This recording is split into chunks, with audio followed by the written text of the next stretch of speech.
Hey there. So let's do a real quick recap of last night's class. The first thing we talked about was focused listener. You set this up in the sound cue, and basically the idea is you have the point of view of the character in front of you, and then you pick the angle, the amount of degrees that you want to say this is going to be in focus. You can make that louder. You can make the other points outside of the focused area, the non-focused listener spots, softer. You can do all these different little changes and tweaks to the sound.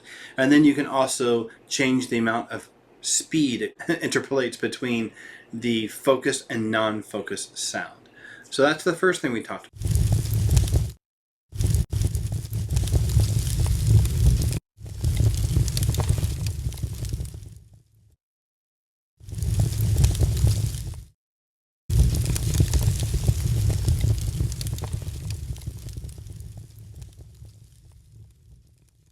The second thing we talked about was sound classes, and it's a great way to organize your sounds into various groups. That way, if you want to have UI that turns off only sound effects, you can do that. If you want to have changes like a volume fader that only impacts the music in the game and nothing else, you can set that up very easily.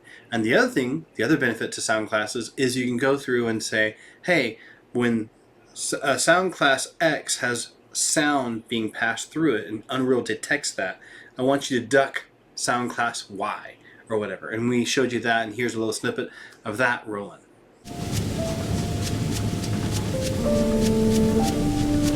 Hi.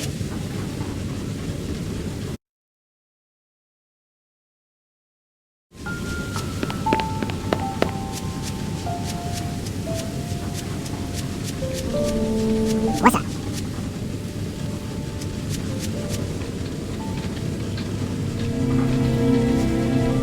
Do you like my house?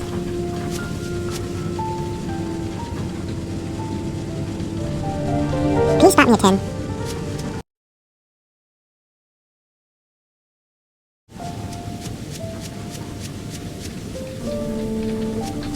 Would you like a donut? Howdy. Give me your money. Greetings. Would you like a donut? Please spot me a 10. Cool. Now, the other thing we talked about was making an instance of a blueprint. And the advantage to this is if you're going to have a level with a whole bunch of these objects in, and they have a sound attached, you might not want to have individual assets that you have to go and change each one manually if something gets updated.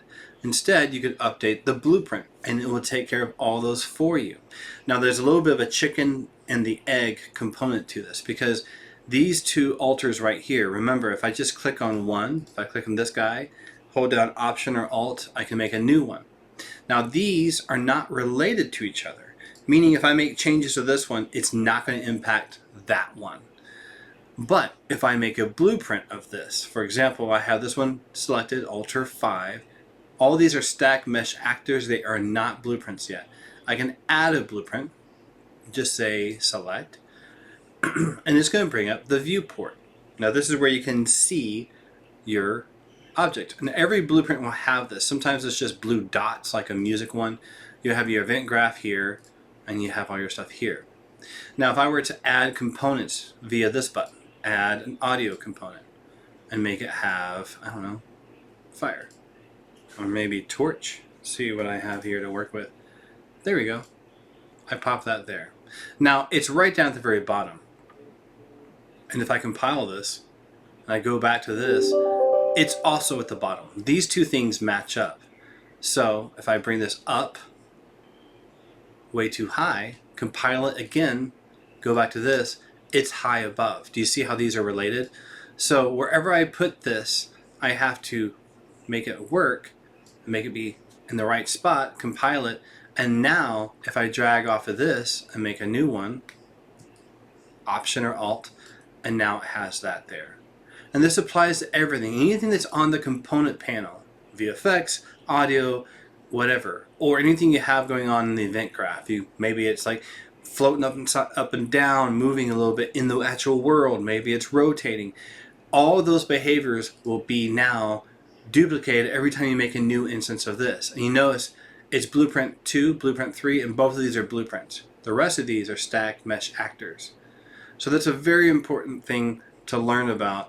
And if you go through a level and you have all your torches set up before you do this, then you're going to have to manually just edit each one. And that's a pain in the butt. You don't want to do that. The last bit of the class was all about sound design, layering, using interesting sounds for Foley and for sound design purposes, going through, cleaning up sounds. Remember to get a couple of seconds of just the sound of your room with your microphone from your smartphone recording. And that way you can use that to try and, if you have plugins that do cleanups, there's a whole bunch of plugins out there that do that. That can give you a profile to work with. We're not meeting next class, the 7th, we're off that day. We meet the week after that. And that's when we'll take another look at this. And hopefully this is all done. I would love for this to be turned in, so let's shoot for that. Shoot for finishing project 4. And then we're going to check in on project 5 and see how that's going. I'd really like to see if we could get that done as well. I'm going to be checking in with all of you throughout the week though, since we're not meeting next week, to see how are things going.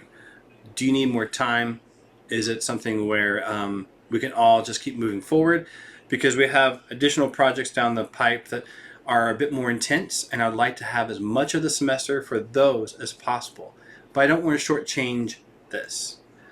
Alrighty, y'all. I think that's about it. Thank you so much. See you next time.